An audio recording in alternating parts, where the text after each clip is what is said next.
Отүгіл қараңызшы, бір көлікке отыратын көлік жүргізушілердің сөзі. Сылтау керек та оған. Мен дейді, көшеде келе жатсам, ГАИ тоқтатады дейді. Соған пара берсем бола ма, болмай ма дейді. Ол адам өзінен өзі сізге тиісіп жатса, мақұл, ол кінәлі болады. Бірақ үйтіп тиісетіндер қалмады да. Сіздің Алла ниетіңізге береді. Сіздің ниетіңізде пара беру бар да. Газ ГАИ жолықпаса пара берем деп. Өзіңіздің артыңыз қуыс. Дұрыс, құжатыңыз дұрыс емес.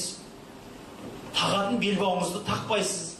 Қызыл свет деген сізге рең әшейін. Одан өте бересіз. Жігітсіз ғой сіз, жігітсіз.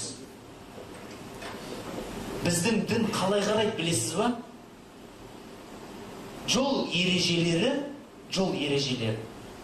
Алланың шығарған заң емес, бірақ халықтың шығарған заңы. Кейбір бауырлар айтатын шығар, мен Алланың заңымен жүрем деп.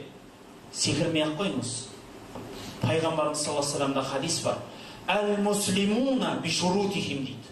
Әр мұсылман халық өзінің арасындағы шарттарына бағынады дейді. Әр елдің салты басқа, иттері қарағасқа дейді қазақша айтқанда мағынасы. Мұсылмандар емес тек қана жер бетінің халқы бірінші адам өмірін сақтау үшін, екінші тәртіп сақтау үшін, үшінші басқа адамның мүлкіне қиянат жасамас үшін осы жол ережесін шығарды. Дінде осы үшеуі қалай бағаланады? Пайғамбарымыз айтады, сіздерге өзге адамның малы, қаны, абыройы харам дейді.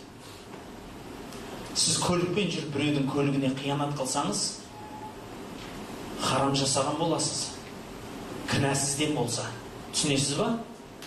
Сол нәрсе болмастығы үшін ереже бар.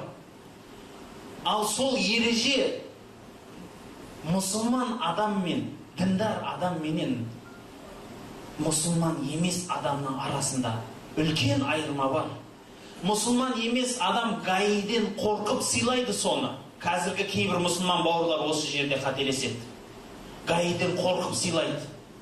Бұл сіздің жүрегіңіздегі ақидаға да, сенімге де қарсылығы бар. Бәлки сіз өзге адамның ақысын жемейін, өзге адамның малына қиянат, өміріне қиянат жасамайын деп сақтасаңыз, Алла сізге сауап береді. Қызыл светке тоқтасаңыз. Сізді Алла көріп тұр ғой. ГАИ керек жоқ сізге. Түсінесіз ба? Жаңаде Айдос бауырым айтып жатыр. Инна Аллаха юхиббул мухсинин деген аят бар Құранда деп. Алла мухсин дерді жақсы көреді дейді. Осы мухсин дегенге тоқталғым келіп тұр да. Мухсин деген ихсан жасаушы деген сөз. Ихсан деген не? Айтыңыздаршы. Алланы көріп тұрғандай құлшылық ету. Егер сіз оны көрмесеңіз, Алла сізді көріп тұр. Дұрыс па? Сіз сол көлікті, сол харам малды табар кезде, алар кезде нәпсіңізге қарайсыз ба, жоқ Аллаға қарайсыз ба, айтыңызшы. Аллаға деген сіздің жақын байланысыңыздың аздығы ғой сол. Осы жердегі